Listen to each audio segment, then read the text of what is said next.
سے ہیں باب من یتعلم القرآن بمشقت. پہلی حدیث ہم اس کی پڑھیں گے. عن ابی عبداللہ علیہ السلام قال سمعته يقول ان الذي يعالج القرآن ويحفظه بمشقت منه وقلة حفظ له اجران. وقلة حفظ اس کا یعنی کہ ان الذي له اجران اس کا دو اجر ہے. یعنی اگر کوئی شخص قرآن کو پڑھتا ہے مشقت کے ساتھ، اس کو یاد کرنے میں مشکل ہوتی ہے، لیکن اس کے باوجود بھی وہ قرآن کو حفظ کرے، اس کو پڑھے، اس کے لیے دو اجر ہیں.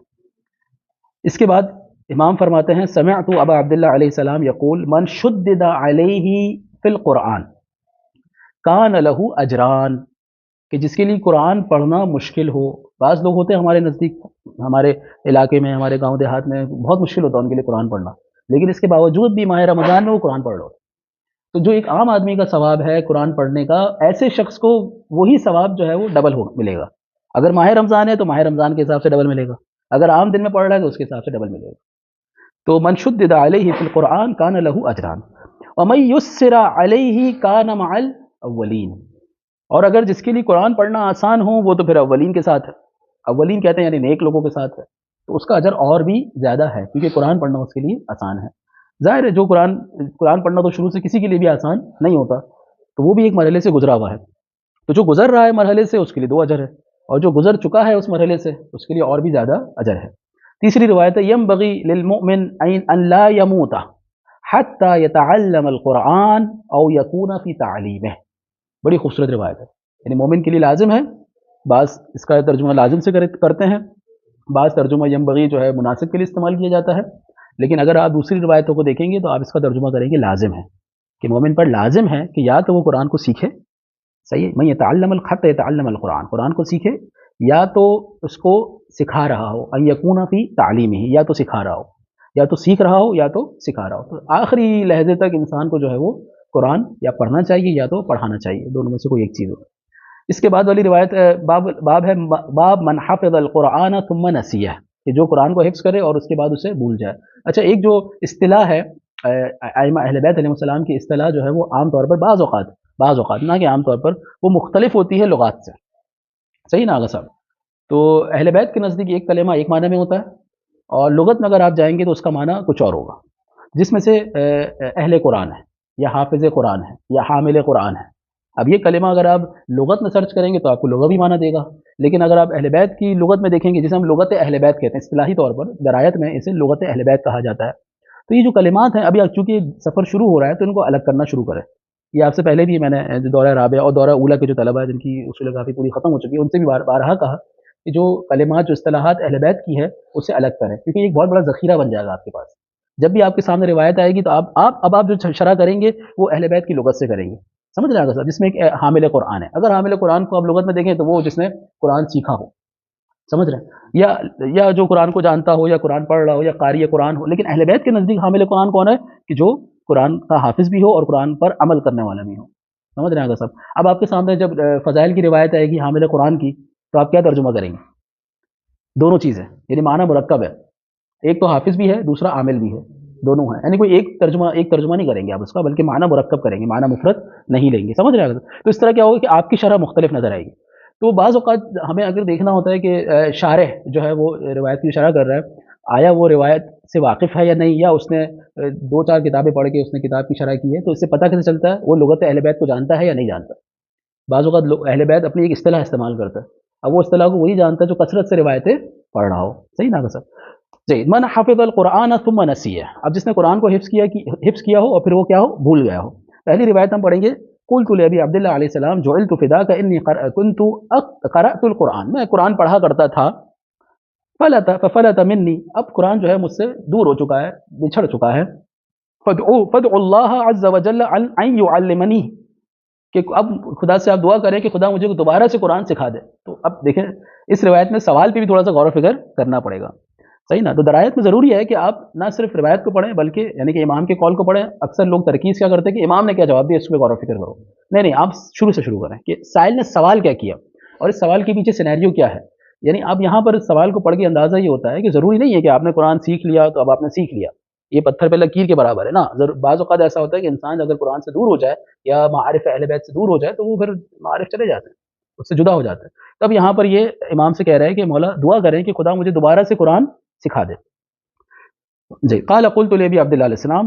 اچھا قال فکأنہ فزع لذلك، یعنی گویا کہ اب امام جو ہے تھوڑا سا فزع کسے کہتے ہیں جی آگے صاحب لرز گئے.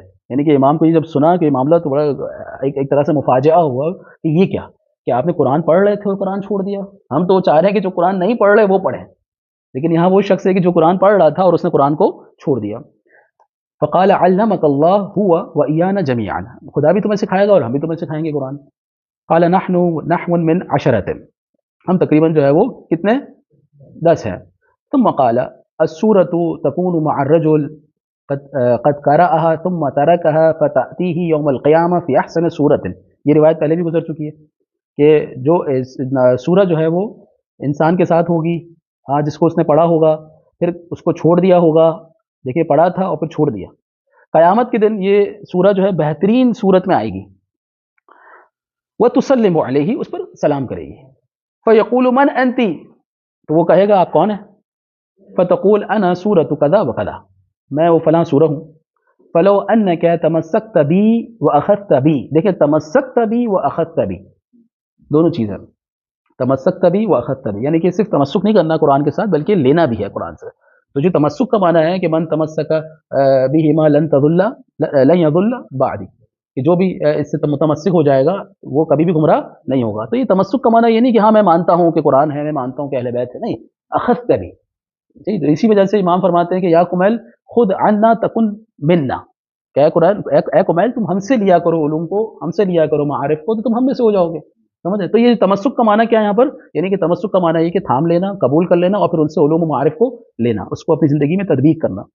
جید لانزلتک هذه الدرجہ، آج میں جس درجے پر ہوں جنت کے، میں بھی تمہیں وہاں لے آتی. فعلیکم بالقرآن، پھر امام فرماتے ہیں کہ لہٰذا قرآن کو تھام لو، قرآن کا اہتمام کرو. فتقول ثم قال ان من الناس، اب امام نے قرآن پڑھنے والوں کی تقسیم کی ہے. قرآن پڑھنے والے کتنے قسم کے؟ من یقرأ القرآن لیقال فلان قاری، بعض لوگ قرآن اس لیے پڑھتے ہیں تاکہ انہیں کہا جائے کہ وہ کون ہے، قاری ہے. قاری کی ہمارے یہاں عزت ہے کہ بھئی قاری قرآن ہے، لوگ اس پر اعتماد کرتے ہیں، لوگ اس کی عزت کرتے ہیں، اسے سچا مانتے ہیں کہ بھئی قرآن کے ساتھ متمسک ہے. تو وہ صرف یہ کہلوانا چاہتا ہے معاشرے میں کہ میں قاری ہوں. ومنهم من يقرأ القرآن ليطلب به الدنيا، اور بعض لوگ جو ہے وہ قرآن اس لیے پڑھتے ہیں تاکہ انہیں دنیا مل جائے. ولا خیر فی ذلک، اس میں کوئی خیر کوئی بھلائی نہیں ہے. ومنهم، اب امام فرماتے ہیں من يقرأ القرآن، کو قرآن کو پڑھتے ہیں لینتفع به فی صلاته ولیلہ ونہارہ. یہ دیکھیں حفظ قرآن اس طرح سے کہ بعض لوگ قرآن کو پڑھتے ہیں، کیوں پڑھتے ہیں؟ تاکہ اس سے فائدہ اٹھا سکیں اپنی زندگی میں. لینتفع به فی صلاته، نماز میں اس سے فائدہ اٹھائیں تاکہ نماز اچھی طرح پڑھیں اور بھی خشوع و خضوع لے کر آئیں نماز کے اندر. ولیلہ ونہارہ، دن اور رات قرآن سے فائدہ اٹھائیں. یعنی کہنے کا مقصد یہ کہ امام یہ فرمانا چاہ رہے ہیں کہ عبادات ہو یا معاملات ہو، دونوں میں قرآن سے فائدہ اٹھائے. میں قرآن کیوں پڑھ رہا ہوں؟ میرا مقصد کیا ہے؟ عبادات اور معاملات کو صحیح کرنا. ایک کا مقصد کیا ہے کہ نہیں مجھے اپنے آپ کو قاری کہنا، ایک کا مقصد کیا ہے نہیں قرآن پڑھوں گا تو آج کل بڑا اچھا جو ہے اسکوپ ہے قرآن کے اندر، قاری قرآن بنیں گے تو دنیا بھر میں بلایا جاتا ہے، انعامات ملتے ہیں. تو ہر بندے کا ایک اپنا مقصد ہوتا ہے، سمجھ رہے ہیں سر؟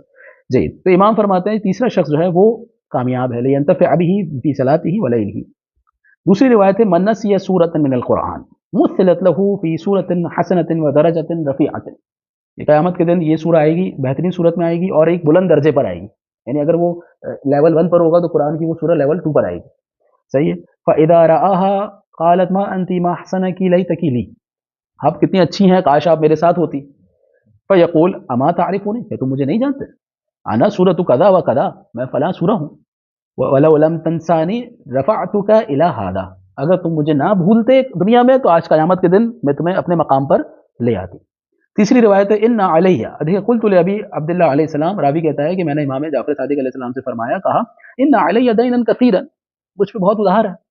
وقد دخلنی ما کان القرآن یتفلت منی، اب اس کی وجہ سے مجھ پر کوئی چیز طاری ہو گئی، مشکلات مصائب، کہ قرآن جو ہے اب مجھ سے چھوٹتا جا رہا ہے. ظاہر انسان جب ادھار میں آتا ہے تو پھر سارا ذہن اس کا ادھار اتارنے میں لگ جاتا ہے، اپنی پڑھائی سے اپنے معاملات سے وہ آہستہ آہستہ دور ہوتا جاتا ہے. تو امام سے وہ ایک طرح سے کہنے لگا. فقال ابو عبداللہ علیہ السلام القرآن القرآن، 2 دفعہ کہا. یہ نہیں کہا کہ علیکم القرآن، اس میں اور زیادہ تاکید ہے، علیکم القرآن میں بھی تاکید ہے، لیکن 2 دفعہ قرآن کا کہنا القرآن القرآن، یعنی قرآن کا اہتمام کرو، ان الآیت من القرآن والسورۃ لتجیء یوم القیامہ۔ اب آپ بولیں گے کیا ربط ہے اس بات کا اس بات سے، کیا ربط ہے؟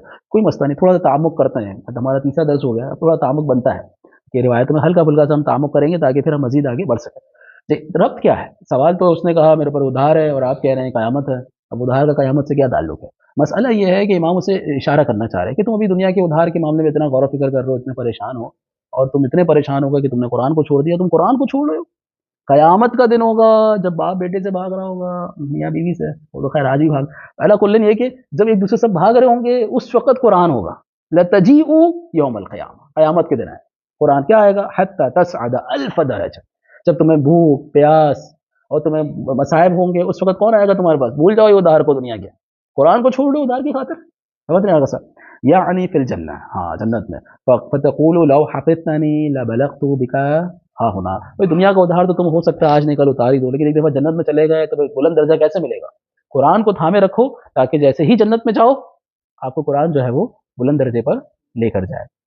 چوتھی روایت، اچھا عن ابن ابی یعفور، اب دیکھیں امام کے جواب دینے کا طریقہ کار بھی تھوڑا غور کیجیے گا، بعض اوقات لوگ آپ کے پاس آئیں، اگر آج کل بہت پریشانیاں ہو گئی ہے، نماز مجھ سے چھوٹ رہی ہے، مجھ سے جو ہے وہ، تو وہ فوراً نہیں پریشانی پہ انسان آگے والی پریشانی کو بھی یاد دلا سکتا ہے کہ تم اس پریشانی پہ پریشان ہو، آگے تو اس سے بڑی پریشانی ہے، نماز پڑھو بھائی، قیامت کے دن کیا ہوگا، قبر میں سب سے پہلا سوال یہی ہوگا وہ اس پریشانی میں کیا کرو گے، یہ تو دنیا کی پریشانی ہے، آج نہیں تو کل ختم ہو جائے گی، سمجھ رہے ہیں؟ تو بعض اوقات علاج جو ہے وہ پریشانی سے ہی کیا جاتا ہے کہ بھائی یہ پریشانی جس سے بڑی ایک اور پریشانی آگے موجود ہے۔ سمعت ابا عبداللہ علیہ السلام یقول ان الرجل اذا كان يعلم السورة ثم نسيها، کہ وہ سورہ کو جانتا تھا اور اس کے بعد وہ بھول گیا، او ترکها ودخل الجنہ، اب اس نے بھول گیا اس سورہ کو یا اس نے اس کو پڑھنا ہی چھوڑ دیا اور اس کے بعد وہ شخص کیا ہوا، جنت میں داخل ہو، اشرفت علیہ من فوق فی احسن صورت، تو اوپر سے وہ سورہ آئی، فتقول تعرفنی، کیا تم مجھے جانتے ہو، فیقول لا میں نہیں جانتا، فتقول انا سورۃ کذا وکذا لم تعمل بی،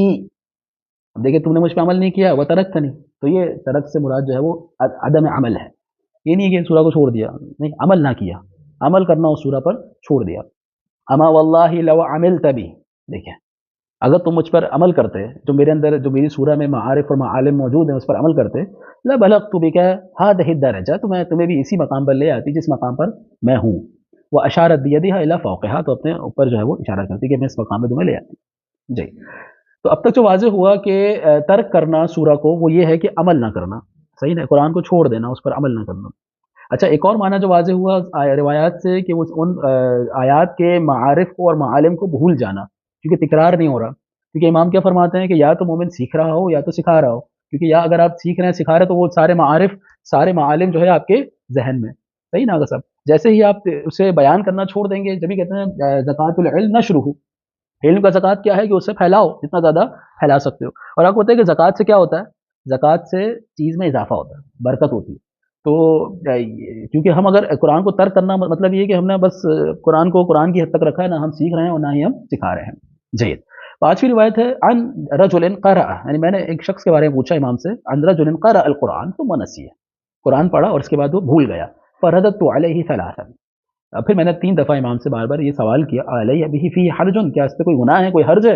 امام نے کہا لا، لیکن جو فضیلت ہے اس سے وہ دور ہو جائے گا۔ یہ اس لیے روایت بیان کی گئی تاکہ کسی کے ذہن میں یہ نہ ہے کہ قرآن کو بھولنا گناہ ہے، کیونکہ آپ ظاہر اتنی بڑی فضائل سنیں گے تو ہو سکتا ہے کسی جگہ پر یہ ذہن میں، اس لیے مصنف نے معاملات کو بیلنس کرنے کے لیے یہ بیان کر دیا اس روایت کو بھی کہ آیا قرآن کو بھولنا اگرچہ آپ کو بہت سارے فضائل سے محروم کر دیتا ہے لیکن گناہ نہیں ہے، گناہ کی حد تک نہیں ہے۔ چھٹی روایت، قلت لأبي عبد الله عليه السلام جعلت فداك إنه أصابتني هموم وأشياء لم يبق شيء من الخير إلا وقد تفلت مني منه طائفة حتى القرآن، یعنی میں ایسی مشکلات و پریشانی میں پڑ گیا ہوں، ایسی مشکلات و پریشانیاں نے مجھے گھیر لیا ہے کہ اب کوئی خیر مجھ میں باقی نہیں رہا۔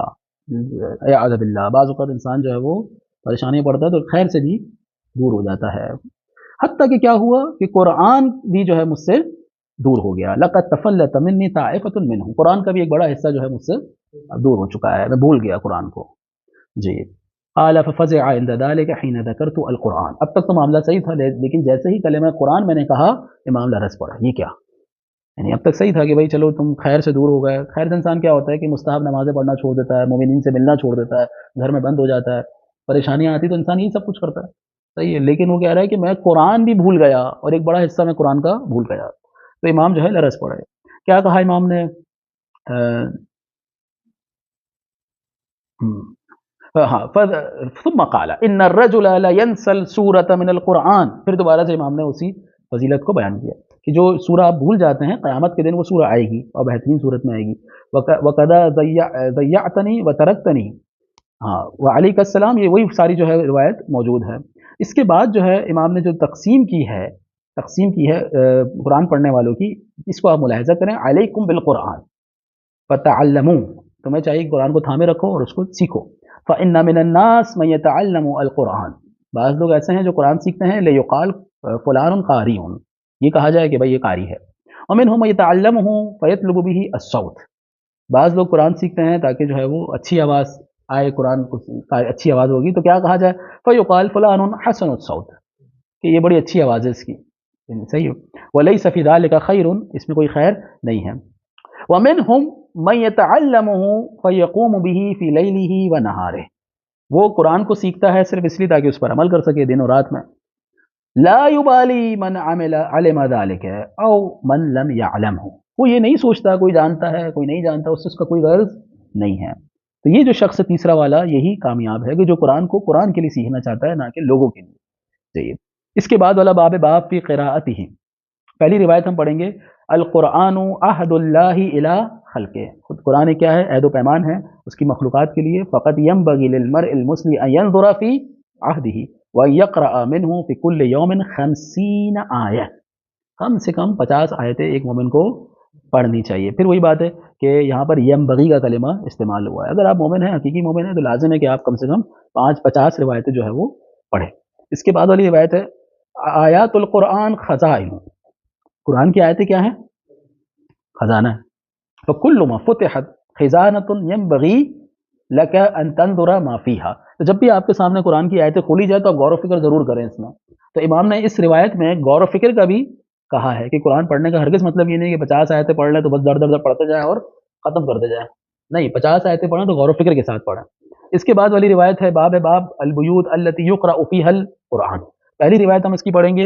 نوروا بیوتکم بتلاوت القرآن، گھر میں قرآن کو ضرور پڑھیں، اس کو اپنے گھروں کو منور کریں قرآن کی تلاوت سے. جیسے کہ اللہ کے رسول نے کیا پڑھایا کہ نوروا مجالسکم بذکر علی، کہ اپنے مجالس کو، اپنی بیٹھکوں کو ذکر علی سے منور کر دو. اب دیکھیں قرآن کے بارے میں بھی یہی ہے کہ نوروا بیوتکم بتلاوت القرآن، ان علی مع القرآن والقرآن مع علی. جو فضائل جو قرآن کے ہیں وہ سارے کے سارے فضائل آپ کو مختلف روایتوں میں وہی نظر آئیں گے جو مولا امیر کے ہیں. سمجھ رہے ہیں؟ ولا تتخذوها، اب دیکھیں وہی بات ہے کہ جہاں حق ہے، یعنی اگر تمہیں حق و باطل میں فرق کرنا ہو تو قرآن کو لے کر آؤ. تو ایک روایت میں کیا حق و باطل میں فرق کرنا ہو تو علی کو لے کر آؤ. کیوں؟ کیونکہ علی قرآن کے ساتھ ہے اور قرآن علی کے ساتھ ہے. سمجھ رہے ہیں؟ ولا تتخذوها قبورا، اپنے گھروں کو قبریں نہ بناؤ. كما فعلت اليهود والنصارى، اور آج بھی ایسا ہی یہودی اور نصارہ جو ہے یعنی عیسائی، وہ اپنے کنائس میں اور اپنی عبادت گاہوں میں جا کے ہی عبادت کرتے ہیں، گھروں میں عبادت نہیں کرتے. تو گھر میں بھی جو ہے وہ ہمیں قرآن پڑھنا ہے. صلوا فی الکنائس والبیع وعطلوا بیوتهم، یعنی اپنے کنیسوں، اپنے یعنی کہ چرچ میں اور اپنی جو عبادت گاہیں ہیں ان میں جا کے جو ہے وہ عبادت کیا کرتے تھے، لیکن اپنے گھروں کو چھوڑ دیا کرتے تھے. فإن البیت اذا کثر فیہ تلاوۃ القرآن کثر خیرہ، کہ جس گھر میں قرآن کی تلاوت جتنی زیادہ ہوگی اس میں خیر بھی اتنا زیادہ ہوگا. تو جس گھر میں خیر نہ ہو ہمیں چاہیے کہ ہم اس میں لوگوں کو بتائیں کہ اگر کوئی گھر میں پریشانی ہے، گھر میں کوئی بڑے بھاری پن محسوس ہوتا ہے تو قرآن کی تلاوت زیادہ سے زیادہ کرنی چاہیے. ہمارے بزرگان بھی کیا کرتے تھے، گھر میں جو ہے تلاوت قرآن کی محفل رکھ لیتے تھے، ہے کہ نہیں آگا صاحب؟ آج بھی ایسا ہی ہے. اگر بزرگان کو دیکھیں، گھر کے جو بڑے ہوتے ہیں، کوئی پریشانی آتی، چلو قرآن خوانی ختم قرآن کرواتے ہیں، وہ سارے بچوں کو محلے والوں کو جمع کیا، بھائی قرآن ختم کرتے ہیں. تو یہ سننے میں بھی، مجھے تو سننے میں آیا ہے، تو کیا نتیجہ نکلتا ہے؟ بھائی مشکلات چلی گئی. تو یہ جو ادب و آداب ہے یہ اہل بیت سے ہم تک پہنچا. بعض اوقات ہم جو ہے وہ سمجھ رہے ہوتے ہیں کہ یہ کیا، یہ کون سی بات ہے، کہاں لکھا ہے؟ وہ لکھا سب کچھ ہوتا ہے، بعض اوقات ہمیں پتا ہوتا ہے، بعض اوقات پتا نہیں ہوتا. اب وہ ظاہر ایک عام آدمی ہے، اس نے اپنے باپ سے سنا، اس کے باپ نے اس کے باپ سے سنا ایسا کرنا چاہیے، ایسا کچھ تربیت ایسی ہے اہل بیت کی جو سینے در سینہ آ رہی ہے. سمجھ رہے ہیں صاحب؟ چاہے آپ دیکھیں ابھی جو محفل قرآن، ختم قرآن والی بات ہے، وہ آپ دیکھیں ہر جگہ ہے، شیعہ جہاں پر بھی ہے اس طرح سے. جی، تو یہاں پر کیا ہے؟ وَاتَّسَعَ أَهْلُهُ وَأَضَاءَ لِأَهْلِ السَّمَاءِ كَمَا تُضِيءُ نُجُومُ السَّمَاءِ لِأَهْلِ الدُّنْيَا. تو یہ گھر جس میں قرآن کی تلاوت کی جاتی ہے یہ آسمان والوں کے لیے اسی طرح جگمگاتا ہے، چمکتا ہے جس طرح سے ہمارے لیے آسمان کے ستارے چمکتے ہیں۔ دوسری روایت ہے ان البیت اذا کان فیہ المرء المسلم یتلو القرآن یتراء، اسی معنی میں ہے جو پہلے گزر چکی۔ تیسری روایت ہم پڑھیں گے البیت الذی یقرأ فیہ القرآن ویذکر اللہ عز وجل فیہ تکثر برکتہ، کہ وہ گھر کے جس میں قرآن کی تلاوت کی جاتی ہے، اللہ کا ذکر کیا جاتا ہے، اس گھر میں برکتیں بڑھ جاتی ہیں۔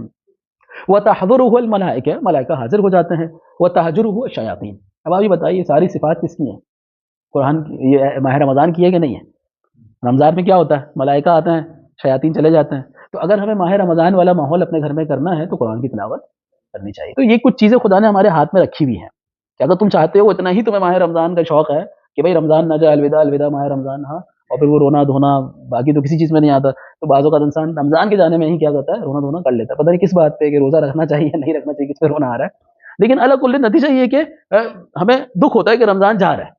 اب جب رمضان جانے کا اتنا خوف ہے تو کوئی مسئلہ نہیں ہے، آپ کہہ سکتے ہیں کہ رمضان آپ پورا سال اپنے گھر میں برپا کر سکتے ہیں۔ کیسے کر سکتے ہیں؟ قرآن کی تلاوت کریں، تب پتہ چلے گا کہ کون واقعا رمضان سے محبت کرنے والا ہے۔ ملائکہ چلے آ جاتے ہیں، شیاطین چلے جاتے ہیں۔ وہ یوبی اہل السماء کما تضیء الکواکب لاہل الارض، تو یہ جو گھر جس میں قرآن کی تلاوت کی جاتی ہے وہ آسمان والوں کے لیے اسی طرح چمکتا ہے جس طرح زمین والوں کے لیے ستارے چمکتے ہیں۔ وان البیت الذی لا یقرأ فیہ القرآن، اب دیکھیں جس میں قرآن پڑھا جاتا ہے اس کا تو بتا دیا، اب جس میں نہیں پڑھا جاتا اس کا کیا حال ہوتا ہے؟ ولا یذکر اللہ عز وجل فیہ، نہ اللہ کا ذکر کیا جاتا ہے اس گھر کے اندر، تقل برکتہ۔ اور آج کل ہمارے معاشرے کا یہی سب سے بڑا المیہ ہے، ہر بندہ رو رہا ہے گھر میں برکت نہیں ہے، گھر میں برکت نہیں ہے۔ کیسے ہوگی برکت؟ نہ اللہ کا ذکر ہے، نہ قرآن کی تلاوت ہے، کچھ بھی نہیں ہے، تو برکت کیسے ہوگی؟ وتہجرہ الملائکۃ وتحضرہ الشیاطین۔ اس کے بعد باب ثواب قراءۃ القرآن، من قرأ القرآن قائما فی صلاتہ کتب اللہ لہ بکل حرف 100 حسنہ، کہ جو نماز میں قرآن کی تلاوت کرے تو ہر حرف کے بدلے کتنا ثواب ہے؟ 100 نیکیوں کا ثواب۔ ومن قرأها فی صلاتہ جالسا، ایک قائما ہے اور ایک جالسا ہے، کتب اللہ لہ بکل حرف 50 حسنہ۔ ومن قرأ فی غیر صلاتہ، 150 ہو گئے، اور اس کے بعد کتنے؟ 10 حسنات ہوں گے اگر نماز کے علاوہ کوئی قرآن کی تلاوت کرے، 10 نیکیاں اسے ملے گی۔ اس کے بعد والی روایت ہے ما یمنع التاجر منکم المشغول فی سوقہ، دیکھیں امام ایک طرح سے تنبیہ کرنا چاہ رہے ہیں، کون سی چیز تمہارے بزنس مین حضرات کو روکتی ہے کہ جو اپنے بزنس میں اتنا مصروف ہے، اذا رجع الی منزلہ، کہ اپنے گھر کی طرف آئے کما کمو کر، ان لا ینام، نہ سوئے، حتی یقرأ سورۃ من القرآن، یہاں تک کہ قرآن کھول کے ایک سورہ پڑھ لے۔ کیا مسئلہ ہے؟ کوئی بھاری ہے؟ امام یعنی کہ ایک سوال کرنا چاہ رہے ہیں، کوئی بہت بزنس میں لاس ہو جائے گا کہ بھائی وہ، یا ہم تھکے ہوئے ہیں، کتنے تھکے ہیں، ایک سورہ تو کھولنی، بس قرآن کھولو، ایک سورہ پڑھو، قرآن بند کر کے رکھ دو، صحیح ہے۔ فَتُكْتَبُ لَهُ مَكَانَ كُلِّ آیَةٍ يَقْرَأُهَا 10 حسنات، یہ بزنس مین والوں کے لیے روایت ہے، سمجھ رہے ہیں؟ جو تاجر لوگ ہیں، جب صبح سے لے کے شام تک بیچارے تجارت کرتے ہیں، بزنس ڈیلنگ کرتے ہیں، اب جب گھر آتے ہیں تھکے ہوئے ہوتے ہیں، امام فرماتے ہیں کم سے کم قرآن کھولے اور ایک سورہ پڑھ لے، صحیح ہے، ہر ایک آیت کے بدلے اسے 10 نیکیاں ملے گی، وَيُمْحَى عَنْهُ 10 سیئات، اور 10 برائیاں اس کی مٹ جائے گی، دھل جائے گی۔ تیسری روایت ہے من قرأ آیۃ من الکتاب کتاب اللہ عز وجل فی صلاتہ قائما یکتب لہ الی آخرہ، یہ بالکل سیم ہے۔ اب اس روایت کے اندر ایک چیز کا اضافہ ہے، وہ کیا ہے؟ وَأَنِ اسْتَمَعَ القرآن، اگر کوئی قرآن کو سنے، اب تک پڑھنے کا سنا تھا، ثواب کیا ہے؟ اگر نماز میں پڑھے کھڑے ہو گئے تو 100 ہے، نماز میں بیٹھ کے پڑھے تو 50 ہے، نماز کے علاوہ پڑھے تو 10 ہے، اور اگر بزنس مین آدمی ہے، تاجر آدمی ہے، تو اس کے لیے ایک آیت پڑھنے کا 10 نیکیوں کا ثواب اور 10 برائیاں اس کی ختم ہو جاتی ہے۔ اب یہاں پر قرآن سننے کا کیسا؟ ان استمع، سمع نہیں، جو خود ایئرپورٹس لگا کے سنیں، صحیح ہے، یعنی گاڑی چلا رہا ہے قرآن سنیں، یہ نہ ہو کہ کہیں قرآن سکن میں بج رہا ہے تو اب بائی مسٹیک یا مجبوراً سننا پڑ رہا ہے، کیا کریں، منع تو نہیں کر سکتے، سننا پڑے گا، تو یہ والا قرآن سننا نہیں ہے، بلکہ من استمع القرآن، جو خود قرآن کو سنیں، کتب اللہ لہ بکل حرف حسنہ، تو خدا ہر ایک حرف کے بدلے کیا دے گا؟ ایک نیکی دے گا۔ وَإِنْ خَتَمَ الْقُرْآنَ لَيْلًا، اگر وہ ایک رات میں قرآن کو ختم کرے، صلت علیہ الملائکہ، تو ملائکہ اس پہ درود و سلام بھیجتے ہیں، حتی یصبح، یہاں تک کہ وہ صبح کرے۔ وَإِنْ خَتَمَهُ نَهَارًا، اور اگر دن میں قرآن ختم کرے پڑھ کے، صبح سے پڑھنا شروع کرے اور رات تک پڑھے، صلت علیہ الحفظ حتی یمسی، تو جو حافظ ہوتے ہیں وہ ملائکہ جن کا کام ہے نامہ اعمال پہ نیکیاں اور برائیاں لکھنا، وہ اب اس پر درود و سلام کرتا ہے یہاں تک کہ وہ رات کر لے۔ وَكَانَتْ لَهُ دَعْوَةٌ مُجَابَةٌ، اور ایک دعا اس کی قبول ہوگی، یعنی اگر کوئی کہہ رہا ہے کہ مجھے دعا قبول کروانی، تو آپ اس سے کہیں فجر کے بعد سے لے کے قرآن پڑھنا شروع کرے اور شام تک قرآن ختم کرے اور پھر کوئی دعا مانگے، پروردگار عالم آپ کی دعا قبول کرے گا۔ وَكَانَ خَيْرًا لَهُ مِمَّا بَيْنَ السَّمَاءِ إِلَى الْأَرْضِ، هَذَا لِمَنْ قَرَأَ الْقُرْآنَ فَمَنْ لَمْ يَقْرَأْ، جو نہیں پڑھتا. قال یا اخ بنی اسد ان اللہ جواد ماجد کریم اذا قرأ معه اعطاه اللہ ذلك. تو جو پڑھے گا خدا اسے دے دے گا، یعنی جو پڑھ سکتا ہے قرآن میں سے خدا اسے عنایت کرے گا. اب جو نہیں پڑھ سکتا اس پہ گناہ نہیں ہے. اس لیے یہی یہاں پر سوال کیا. یہ تو آپ نے بتایا جو قرآن پڑھتا ہے، اور جو نہیں پڑھتا کا گناہ اس پر نہیں ہے، لیکن اس کے پاس جو ہے اذا قرأ ما معه، جو اس کے پاس ہے وہ پڑھ لے، مثلا یاد ہے اسے یاد پڑھ لے، تب بھی آتا اللہ ذالک، خدا اسے اجر دے گا. یعنی اہم چیز یہ کہ انسان قرآن سے دور نہ ہو. چوتھی روایت من ختم القرآن بمکہ من جمعۃ الی جمعہ او اقل من ذلك او اکثر، یعنی قرآن ختم کرے مکہ کی سرزمین پر. اب یہ وہ لوگ ہیں جو عمرہ کے لیے جاتے ہیں، حج کے لیے جاتے ہیں، آپ ان کو یہ روایت بیان کر سکتے ہیں کہ اگر آپ جا رہے ہیں مکہ میں قرآن ختم کرنے کی کوشش کریں، کیونکہ قرآن جو ختم کرے ایک ہفتے کے اندر یا ایک ہفتے سے پہلے، ایک ہفتے کے بعد، اہم چیز وختمہ فی یوم جمعہ، اور جمعے کے دن ختم کرے کتب لہ من الاجر والحسنات من اول جمعۃ کانت فی الدنیا الی آخر جمعہ. جو پہلا جمعہ دنیا میں تھا اس وقت سے لے کر کے ساری نیکیاں اب تک، جس جمعے کے دن آپ نے قرآن ختم کیا اس وقت تک کی نیکیاں آپ کو ملے گی. کتنا بڑا ثواب ہے آگا. اب جو عمرہ کرنے جا رہے ہیں آپ انہیں بتا دیں کہ بھائی جمعے کے دن قرآن ختم کریں. اگر آپ بدھ کے دن شروع کر رہے ہیں تب بھی جمعے کے دن ختم کریں. اگر آپ ہفتے کے دن شروع کر رہے ہیں تب بھی جمعے کے دن ختم کریں. کوشش کریں کہ جمعے کے دن آپ کا قرآن کیا ہو، ختم ہو. کیوں؟ اس کا فائدہ یہ ہوگا کہ اگر آپ جمعے کے دن قرآن ختم کریں گے تو جتنے جمعے دنیا کے اندر ہیں اور جتنے حسنات اس جمعے میں ہوئے سارے کا سارے حسنات آپ کو ملیں گے، ساری نیکیاں آپ کو ملیں گی. وَإِنْ خَتَمَهُ فِي سَائِرِ الْأَيَّامِ فَكَذَلِكَ، اور اگر کسی اور دن ختم ہوگا تو اس دن تک جتنا ثواب ہوگا وہ آپ کو ملے گا. لیکن جمعے کی ایک فضیلت ہے، اور جمعے کا دن جو ہے وہ عید ہے مسلمانوں کی. جی پانچویں روایت ہے قال رسول اللہ صلی اللہ علیہ وآلہ من قرأ 10 آیات فی لیلۃ لم یکتب من الغافلین. اب دیکھیں یہ روایت بڑی امپورٹنٹ ہے. کیا ہم آیا غافلین میں سے ہیں یا نہیں ہیں؟ تو جو شخص کم سے کم 10 آیتوں کی تلاوت کرے رات کو سونے سے پہلے وہ غافل شمار نہیں ہوگا. ومن قرأ 50 آیۃ کتب من الذاکرین. اب دیکھیں اب جو کلمہ ذاکرین آئے گا قرآن کے اندر، یہ وہ کون ہے جو کم سے کم قرآن کی 50 آیتیں پڑھتے ہیں. ومن قرأ آیۃ 100 آیۃ کتب من القانتین. ومن قرأ 200 آیہ کتب من الخاشعین. ومن قرأ 300 آیہ کتب من الفائزین. اولئک هم الفائزون. اب یہ اولئک هم الفائزون کا مصداق کون ہے؟ کہ وہ ہے کہ جو روزانہ قرآن کی کتنی آیتیں پڑھے؟ 300 آیتیں پڑھے. تو اب آپ کو جو ہے امام بتا رہے ہیں کہ جو قرآن کے اندر قانتین، فائزین، اولئک هم الخاشعون، ہاں یہ وہ ہے لوگ جو اللہ سے ڈرنے والے ہیں. یہ کون ہے؟ کہ جو ان کی ایک صفت یہ ہے کہ وہ قرآن کی روزانہ اتنی آیتیں پڑھتے ہیں. ومن قرأ 500 آیہ کتب من المجتہدین. ومن قرأ 1000 آیۃ کتب له قنطار من تبر. اب دیکھیں یہ جو قنطار ہے، اب آپ لغت میں جائیں گے تو اس کا ایک جو ہے وہ معیار ہے، لیکن امام فرماتے ہیں القنطار 15,000 مثقال من ذهب والمثقال 24 قیراطا اصغرها مثل جبل احد. یعنی وہ جو قنطار ابھی جس کی امام بات کر رہے ہیں اس کا جو وہ قنطار کس سے بنتا ہے؟ 15,000 مسقال سے بنتا ہے. صحیح ہے؟ جو کہ کس سے؟ سونے کا. 15,000 مسقال سونا، وہ ایک قنطار بنتا ہے. صحیح ہے؟ اچھا، اور مسقال کتنوں کے برابر ہے؟ 24 قیراطا، 24 قیراط کے برابر ہے. یعنی ایک مسقال 24 قیراط کے برابر ہے. قیراط کس کے برابر ہے؟ احد کے پہاڑ کے برابر ہے. جو کم سے کم جو قیراط ہے وہ اصغرها مثل جبل احد. جید. نہیں، یہاں پر جو اصغرها قنطار ہے، یہ ہے نا، قنطار ہے. احسنتم. واکبرها ما بین السماء الى الارض. جو کم سے کم جو قنطار ہے وہ احد کے پہاڑ کے برابر ہے، اور جو بڑے سے بڑا ہے ما بین السماء الى الارض. اس کے بعد چھٹی روایت من استمع حرفا من کتاب اللہ عز وجل من غیر قراءۃ کتب له حسنۃ محا عنہ سیئہ ورفع له درجہ. اس میں 3 چیزیں ہیں، ایک نیکی کا اضافہ ہوگا، ایک برائی ہٹ جائے گی، اور ایک درجہ بلند کیا جائے گا.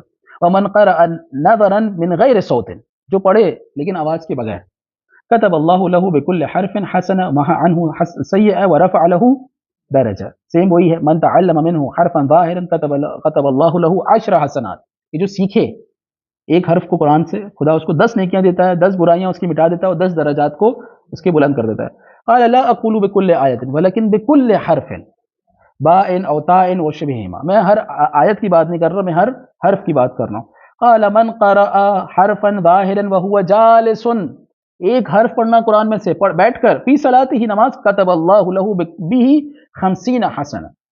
یعنی 50 نیکیاں خدا اس کے نامہ اعمال میں ڈال دیتا ہے. وہ محا عنہ 50 سیئہ، اور اس کے نامہ اعمال سے 50 برائیوں کو مٹا دیتا ہے. ورفع له 50 درجہ، اور اس کے 50 درجات بلند کر دیتا ہے. من قرأ حرفا وهو قائم، ایک حرف کی بات ہو رہی ہے، آیت کی بات نہیں ہو رہی ہے. یعنی ایک آیت میں کتنے سارے حروف ہوں گے، ہر ایک حرف کی بات ہو رہی ہے. كتب الله له بكل حرف 100 حسنہ محا عنہ 100 سیئہ ورفع له 100 درجہ. جو کھڑے ہو کے نماز میں پڑھے تو ہر ایک حرف کے بدلے اس کو 100 نیکیاں ملیں گی، 100 اس کی برائیاں مٹ جائیں گی، اور 100 درجات میں اضافہ ہوگا. من ختمہ کانت لہ دعوت مستجابہ، جو قرآن ختم کر دے پڑھ کر اس کی ایک دعا جو ہے وہ سنی جائے گی، ہاں مستجاب ہوگی. مؤخرتاً اور معجلتاً، یا تو فوراً سنی جائے گی یعنی فوراً، یا تو کچھ دنوں کے بعد. قال قلت جعلت فداک ختمہ کلہ، قال ختمہ کلہ، یعنی پورے قرآن کو ختم کرے. صحیح. اس کی بعد والی روایت ہے ختم القرآن الی حیث تعلم. اب دیکھیں یہاں پر امام فرماتے ہیں اللہ کے رسول ختم القرآن کیا ہے، الی حیث تعلم، یعنی جہاں تک آپ قرآن کو جانتے ہو وہاں تک ختم القرآن ہے. دیکھ رہے ہیں آگے صاحب. تو ایک ختم القرآن کیا ہے، شروع سے لے کر آخر تک. ایک ختم القرآن کیا ہے کہ جہاں تک آپ جانتے ہیں وہاں تک آپ روزانہ اس کو ریوائز کریں، پڑھیں. تو یہ بھی ختم القرآن ہے. والحمد للہ رب العالمین.